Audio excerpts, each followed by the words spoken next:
How many of you guys have your favorite pair of shoes and they're too big or too small? Well, today I won't be talking about your shoes or my shoes. I will be talking about horseshoes. So I ask you, does the shoe fit?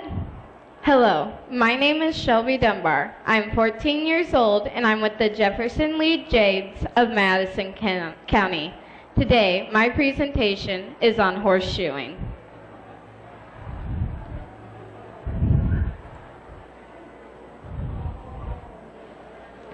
I have four main topics I will be talking about today, and I'm going to start off with the history. When was shoeing first started? Horseshoes were found in ancient graves, which tells us the Celt were probably the first people to protect their feet of the horses with nailed-on horseshoes. Later, the war with Germany, the German soldiers had specialists known as emus. Emus consisted of blacksmiths, farriers, groomers, and horse trainers. The farrier was known as an important soldier. Farrier's Act. A lot of people say horseshoeing was not considered a real job. Well, in the early 1900s, the act was passed to protect the feet of the horses. The farrieing was considered a job. Tools and horseshoe sizes. There are all different kind of horseshoe sizes and tools you can use to trim, put a shoe on, and reset a horse's hoof. Today, I have brought a few of my grandpa's tools he has been using for 40+ years. Some of the tools consist of a rasp, which is just like a big nail filer. When we file our nails, horses get their nails filed too. Clencher. Clenches, after you nail the nails into the hoof, they stick out. So you use this to clench the nail down so they don't pull the shoe out and hurt themselves. Next, I have the nippers. The nippers are just a big nail clipper. Like we clip our nails, they clip their nails. And most important, I have the apron. The apron is put on like this.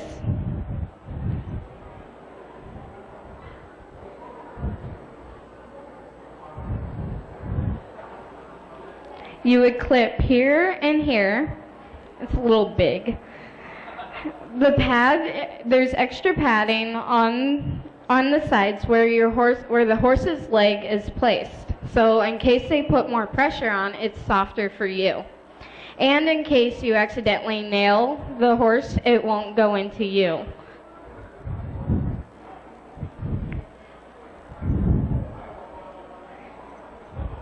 Then I have the two tools I love best.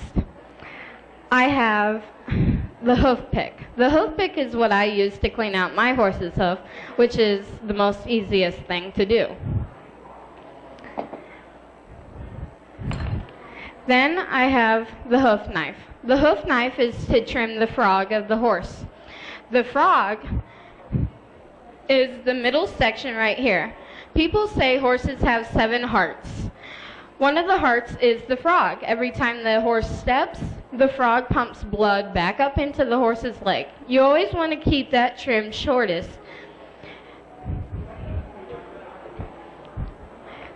So I have many family members that shoe horses, and I talked to some of them and I asked, what are your prices?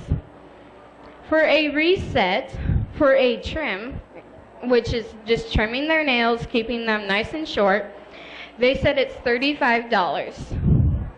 For a reset, like all our feet grow, horses' feet grow too. So you have to keep changing their shoes and moving them up. A reset is $75. And for a new set of shoes, like we can get new shoes, horses can get new shoes too. That is $85. Now onto the shoes.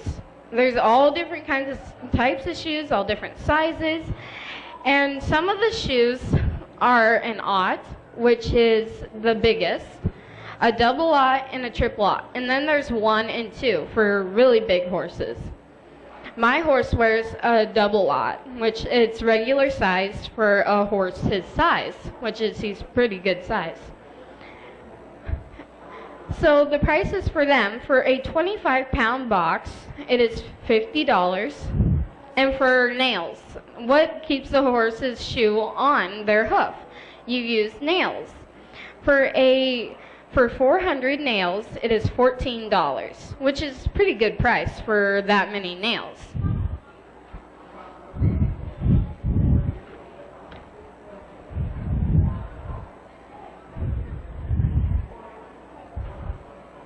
Shoeing process. I'm going to talk to you about the steps of shoeing. 1, you always want to clean the horse's hoof first before you do anything. Horses that are kept in the stall or just turned out to the pasture, they'll get dirty no matter what. My horse is kept in the stall all the time, and his feet are packed when I bring him out. They're always stepping in the mud, the sawdust, and their own manure. So you want to keep that nice and clean. 2, trim the frog if needed. Like I said, the frog is the middle part of the hoof, and you want to keep that trimmed so it doesn't overgrow and they can step on it and it will hurt. 3, trim excess hoof just like trimming your own fingernails. Your nails are long, you trim them. Horses' nails can get very long, and if you don't trim them, they can get lame, which is very sore, and they'll limp, which is not good.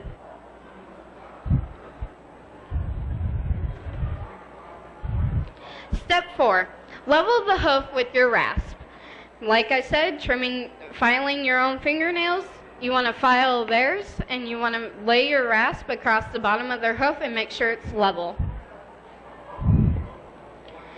Step 5, if not putting on shoe, round the edges to help prevent splitting, chipping, and cracking.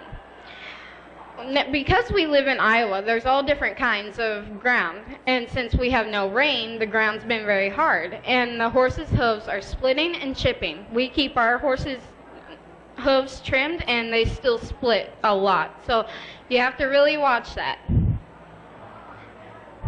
If putting on shoe must be shaped to fit the newly shaped hoof. My horse's hooves, his 2 back feet are squared off, so because he has a long reach, so he doesn't chip, we square him off in the end. So we have to shape the shoe to match the newly shaped hoof.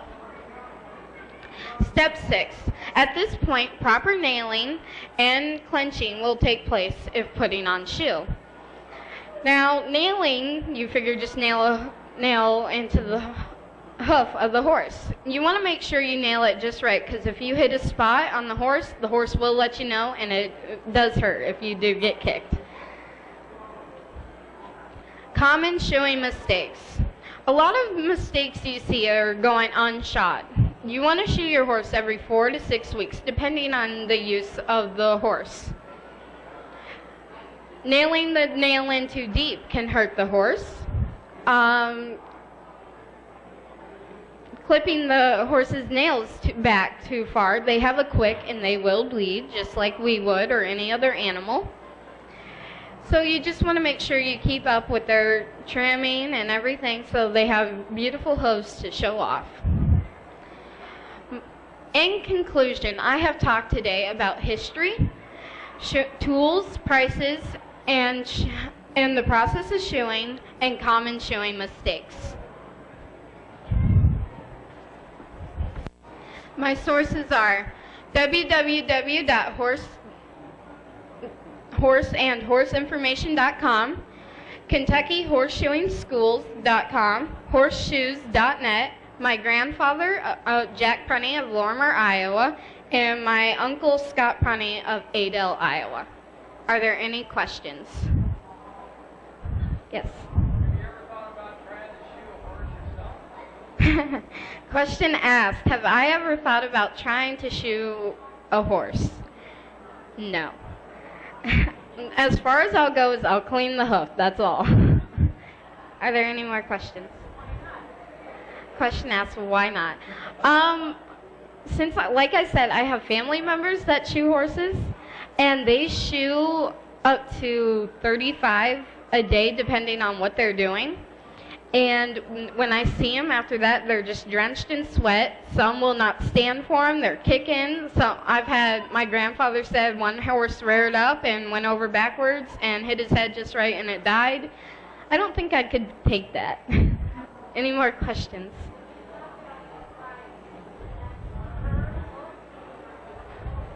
Question asked.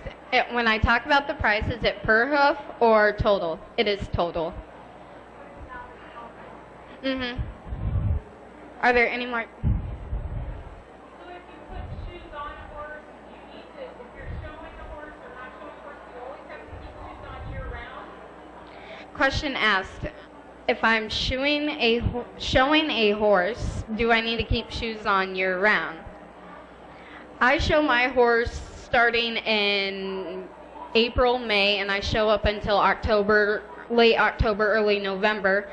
I keep shoes, I like to keep shoes on that whole time. During the winter, I don't really mess with him so much, so I would say it's up to you. It depends on what you use your horse for, but I don't, so I guess it's just up to you.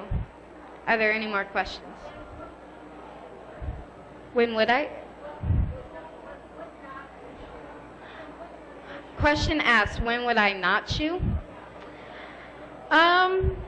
Well, if you go, oh goodness, that's a very good question. I guess it's just up to you when you don't want to.